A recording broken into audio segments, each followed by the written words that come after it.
গর্জন।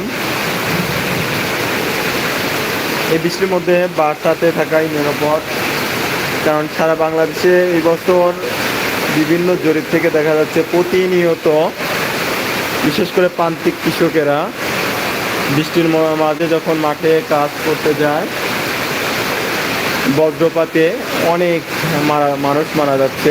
সেই হিসেবে আপনারা আশা করি ইনশাল্লাহ বৃষ্টির মধ্যে বাইরে থাকবেন না বা দরজার নিকটে থাকবেন না।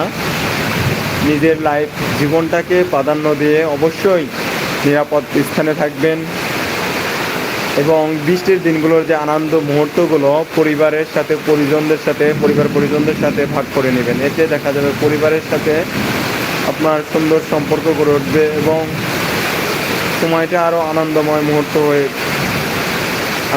মুহূর্তের মধ্য দিয়ে উপভোগ করবেন।